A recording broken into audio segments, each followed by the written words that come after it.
का 12वीं की केमिस्ट्री का 11वां पार्ट हेलो एल्केन व हेलो एरीन।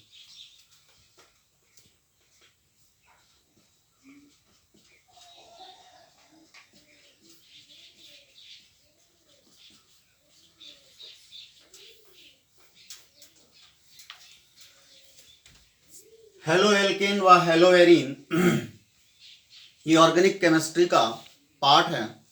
इससे 4 नंबर का एक क्वेश्चन आता है बोर्ड परीक्षा में। हेलो एल्केन क्या है उसे देखते हैं।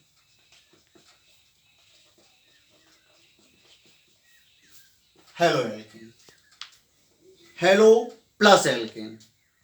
हेलो का मतलब हेलोजन से है। फ्लोरीन, क्लोरीन, ब्रोमीन, आयोडीन, ये हेलोजन कहलाते हैं। आधुनिक आवर्त सारणी में समूह 17 के तत्व हैं ये। इन्हें एक्स से प्रदर्शित करते हैं।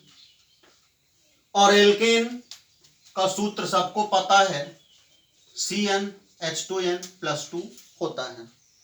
CnH2n+2 एल्केन, इन्हीं से बनना है हेलो एल्केन को। कैसे बनेगा, परिभाषा कैसे देंगे। जब एल्केन के एक या अधिक हाइड्रोजन परमाणुओं का विस्थापन उतने ही हैलोजन परमाणुओं द्वारा होता है तब प्राप्त यौगिक हेलो एल्केन कहलाता है। एक बार फिर से सुनेंगे। जब एल्केन के एक या अधिक हाइड्रोजन परमाणुओं का विस्थापन उतने ही हैलोजन परमाणुओं द्वारा होता है तब प्राप्त यौगिक हेलो एल्केन कहलाता है। हेलो एल्केन का वर्गीकरण, हेलो एल्केन का जो वर्गीकरण है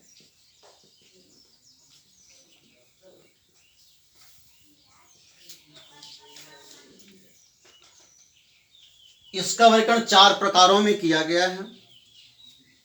mono halo alkane, mono halo alkane, die halo alkane, try halo alkane, tetra halo alkane. Mono halo alkane किसे कहते हैं। जब एल्केन के एक हाइड्रोजन का विस्थापन एक हैलोजन द्वारा होता है तब प्राप्त यौगिक मोनो हेलो एल्केन कहलाता है। इसका सूत्र CnH2n+1x होता है।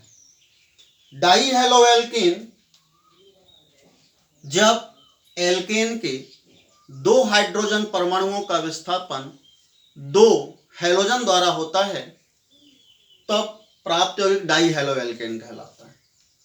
इसका सूत्र CnH2nx2। ट्राई हेलो एल्केन, जब एल्केन के 3 हाइड्रोजन परमाणुओं का विस्थापन 3 हैलोजन परमाणुओं द्वारा होता है तब प्राप्त यौगिक ट्राई हेलो एल्केन कहलाता है। इसका सूत्र CnH2n-1x3। टेट्रा हेलो एल्केन, जब एल्केन के 4 हाइड्रोजन परमाणुओं का विस्थापन 4 हैलोजन परमाणुओं द्वारा होता है तब प्राप्त यौगिक टेट्रा हेलो एल्केन कहलाता है। सूत्र CnH2n-2x4। अब इन्हें देखते हैं, इन सूत्रों को। मोनो हेलो एल्केन ये कैसे बनेगा, एक हाइड्रोजन निकलेगा और एक ही हैलोजन जुड़ेगा। एल्केन से एक हाइड्रोजन निकलेगा और एक ही हैलोजन जुड़ेगा। जैसे मेथिल क्लोराइड, ये एक मोनो हेलो एल्केन है। इसमें मेथेन से एक हाइड्रोजन निकला और एक क्लोरीन जुड़ गया, क्लोरोमेथेन, IUPAC नाम में क्लोरोमेथेन। डाई हेलो एल्केन में इसी प्रकार से 2 हाइड्रोजन निकलते हैं और दो हैलोजन जुड़ जाते हैं, CH2 Cl2, मैथिलीन डाइक्लोराइड या डाइक्लोरोमेथेन, IUPAC नाम। ट्राई हेलो एल्केन में 3 हाइड्रोजन निकलेंगे और 3 हैलोजन जुड़ते हैं, जैसे CH Cl3, ट्राइक्लोरोमेथेन या साधारण नाम में क्लोरोफॉर्म। टेट्रा हेलो एल्केन में 4 हाइड्रोजन निकलते हैं और 4 हैलोजन जुड़ते हैं, जैसे CCl4, टेट्राक्लोरोमेथेन या कार्बन टेट्राक्लोराइड। तो इस प्रकार से हेलो एल्केन 4 प्रकार के होते हैं, लेकिन इसमें सबसे प्रमुख जो हेलो एल्केन है वो है मोनो हेलो एल्केन, जिसका इसका ही ज्यादा वर्णन है। सबसे पहले देखते हैं कि मोनो हेलो एल्केन का मोनो हेलो एल्केन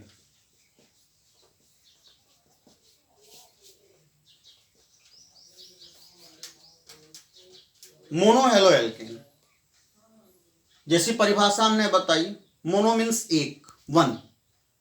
जब एल्केन के एक हाइड्रोजन परमाणु का विस्थापन एक हैलोजन परमाणु द्वारा होता है, तब प्राप्त यौगिक मोनो हेलो एल्केन कहलाता है। मोनो हेलो एल्केन को ही हम एल्किल हैलाइड भी कह सकते हैं, एल्किल हैलाइड। यह सूत्र में आपको बताया गया है, CN H2N प्लस 1X। इसका वर्गीकरण जानने से पहले यह जानना जरूरी है कि प्राइमरी कार्बन क्या है, सेकेंडरी क्या है, टर्सरी क्या है। इस तरह की कार्बन परमाणुओं की एक श्रृंखला बनाते हैं। इसमें देखिए, जो कार्बन केवल एक कार्बन से जुड़ा होता है वो प्राथमिक कार्बन कहलाता है। ये कार्बन इसी भर कार्बन से जुड़ा है तो ये प्राथमिक कार्बन है। ये कार्बन इससे भी और इससे भी जुड़ा है तो ये द्वितीयक कार्बन है, सेकेंडरी कार्बन है। ये कार्बन 3 कार्बन से जुड़ा है, 1 2 3, तो ये तृतीयक कार्बन है। ये कार्बन भी इससे जुड़ा है तो ये भी प्राथमिक, ये जुड़ा तो ये भी प्राथमिक। इसी के आधार पर मोनो हेलोजन का वर्गीकरण हो जाता है। जब हेलोजन परमाणु प्राइमरी कार्बन से जुड़ता है, जैसे यदि कार्बन हेलोजन एटम इस कार्बन से जुड़ गया, तब हम कहें कि प्राथमिक एल्किल हैलाइड है। जब हेलोजन सेकेंडरी कार्बन से जुड़ता है, तब कहते हैं कि द्वितीयक एल्किल हैलाइड या सेकेंडरी एल्किल हैलाइड है। जब हेलोजन परमाणु तृतीयक कार्बन से जुड़ता है, तब हम कहते हैं कि ये तृतीयक एल्किल हैलाइड है। तो कहने का मतलब ये, मोनो हेलो एल्केन 3 प्रकार के होते हैं। पहला, प्राथमिक एल्किल हैलाइड। प्राथमिक एल्किल हैलाइड, इसमें हैलोजन परमाणु प्राइमरी कार्बन से जुड़ा होता है, जैसे CH3 Cl। इसमें एक कार्बन है, यही प्राथमिक कार्बन है। यदि हम बात करें CH3 CH2 Cl की, इसमें ये क्लोरीन इस कार्बन से जुड़ा है और ये कार्बन केवल एक ही कार्बन से जुड़ा हुआ है, तो कार्बन कहलाएगा और इसी से अपना हैलोजन जुड़ा हुआ है। ये भी एक प्राथमिक एल्किल हैलाइड है।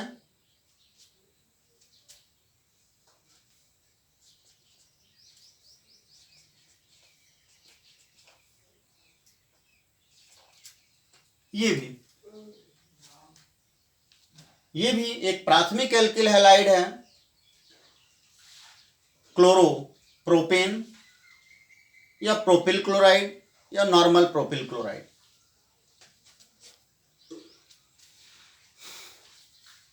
दूसरा है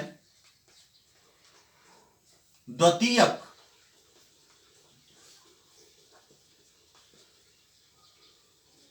एल्किल हैलाइड।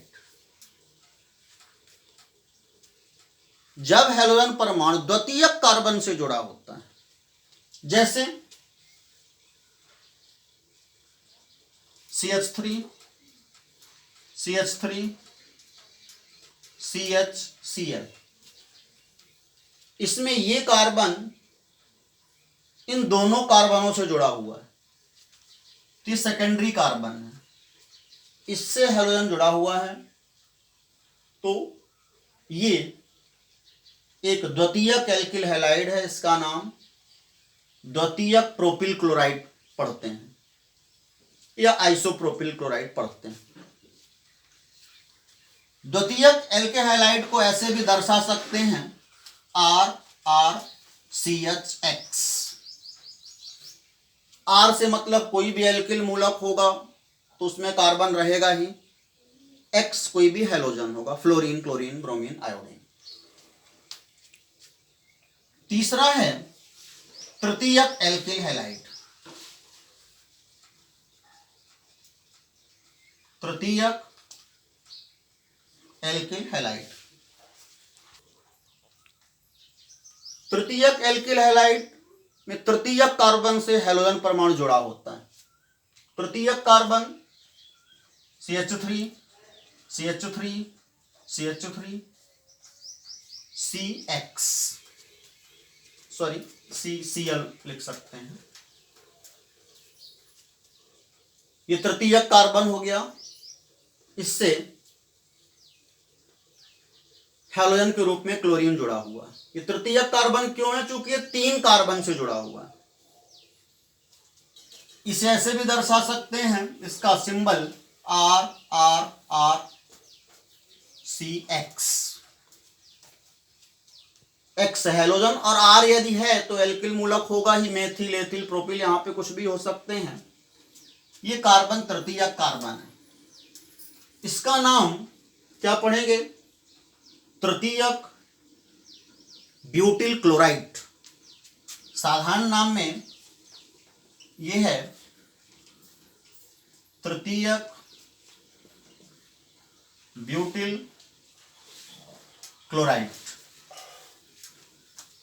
ये तो तृतीयक एल्किल हैलाइड, तृतीयक एल्किल हैलाइड।